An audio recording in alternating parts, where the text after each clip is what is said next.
The unbreakable spirit. The morning sun spilled across the manicured lawns of Willow Creek, a suburban enclave where every mailbox matched and every hedge was trimmed to perfection. I was helping my daughter, Lily, 16, into her wheelchair, her eyes bright with anticipation. Lily had cerebral palsy, but her spirit was a force of nature. Today, we were finalizing her passport for a dream trip to Rome, planned 2 years in the making. She'd taught herself Italian, her voice often slurred, finding clarity in the language's melody.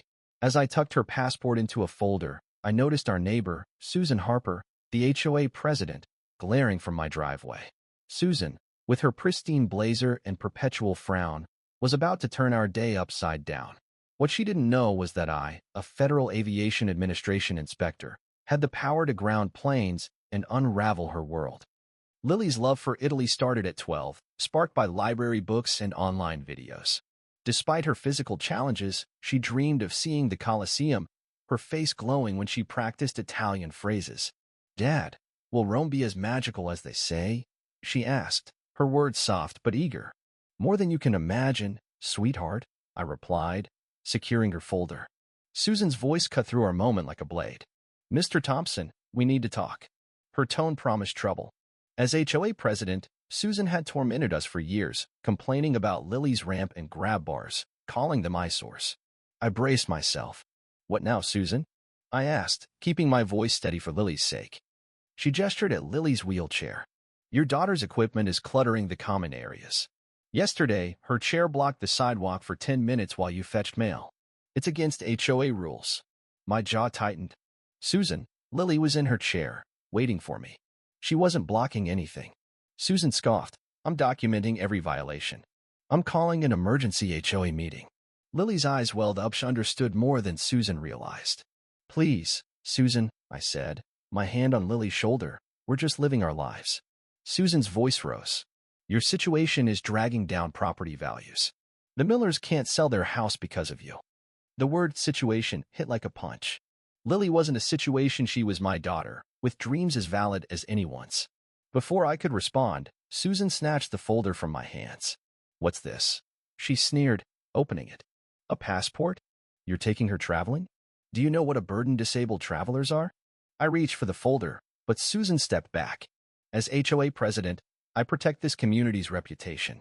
In a flash, she tore Lily's passport in half, the pieces fluttering to the ground. Lily's cry shattered the morning. "No. My passport. Dad, Rome." I knelt, gathering the torn photo of her hopeful smile, my rage barely contained. 25 years as an FAA inspector, and I'd never felt this fury. "You've destroyed federal property," I said, my voice low. "A passport is a federal document." Susan laughed. "It's just paper. She shouldn't have one anyway." I stood, meeting her eyes. "Susan, do you know what I do? I'm an FAA inspector. I ground airlines, investigate violations, and I know every law about discrimination against disabled people." A flicker of doubt crossed her face, but she doubled down. "This isn't about airplanes." I collected the passport pieces in an evidence bag. "It's about my jurisdiction. You'll see." Over the next week, I dove into action. I filed a police report for destruction of federal property and contacted the State Department. Digging deeper, I uncovered Susan's schemes. She'd inherited wealth from her late husband, using her HOA role to boost property values while targeting families like ours.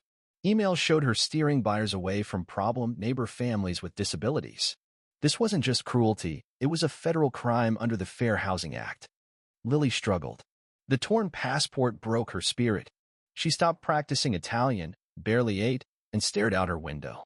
"Dad, maybe Susan's right. Maybe I'm a burden," she whispered one night. My heart shattered. "Lily, you're perfect as you are. Susan's wrong, and I'll make sure she pays. We're going to Rome." I coordinated with the Justice Department, HUD, and the DA. 3 other families, harassed by Susan, joined our fight. Federal marshals searched her home, seizing her devices. Charges piled up: destruction of federal property, civil rights violations, and mail fraud. The HOA's insurance company suspended her, and the local paper ran a front-page story. HOA president tears up disabled teen's passport. My doorbell camera footage went viral, Susan's malice exposed. 3 months later, I held 2 new passports, mine and Lily's. Ready for Rome? Sweetheart? I asked. Lily, in a dress she'd chosen for the trip, smiled. Si, Papa. Molto excitata. Susan watched from her window, her house for sale to cover legal fees. Rome was everything Lily dreamed. The Colosseum otter, the Tiber sparkled, and in St. Peter's Basilica, she whispered Italian prayers, thanking God for beauty. Over gelato near the Pantheon, she said, Dad, I'm glad Susan tore my passport. I raised an eyebrow. Why? It showed me that cruelty exists, but you'll always protect me. And dreams can't be destroyed. Back home, Susan's trial gripped the nation. Evidence emails, testimonies proved her pattern of discrimination.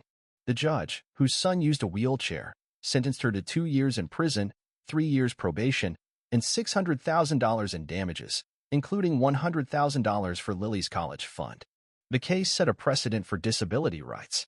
Lily thrived. She joined a French immersion program, aiming for international relations. At 18, she spoke at conferences, her sometimes slurred voice delivering a clear message. Everyone deserves dignity. Willow Creek transformed. The new HOA president, a retired teacher, built accessible gardens and playgrounds. Lily became a community advocate, her ideas benefiting all. Years later, at 21, she joined the State Department, shaping global disability policies. In Geneva, she addressed the UN, her speech in English and Italian urging accessible embassies.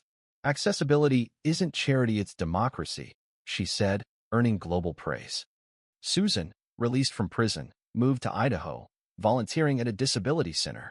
A letter arrived before her death, sincere this time. Lily's courage changed me, she wrote. I hope my work helped others. Lily read it, then placed it beside her framed, torn passport. She found her way back to humanity, she said. At Lily's wedding in the community garden, she vowed to her husband, Mark, a diplomat with one arm, to keep fighting for inclusion. As they danced, I saw her triumph. Lily now advises on global disability policy, expecting her first child, Grace. Her foundation funds accessible embassies, ensuring others can travel freely. From a torn passport to a life of impact, Lily proved dreams are unbreakable. Susan's cruelty launched her higher than anyone imagined. What do you think? Should Susan have faced harsher punishment, or was her redemption enough? Have you faced injustice or violence in your community? Share your thoughts below. Want to hear your perspective on standing up to cruelty.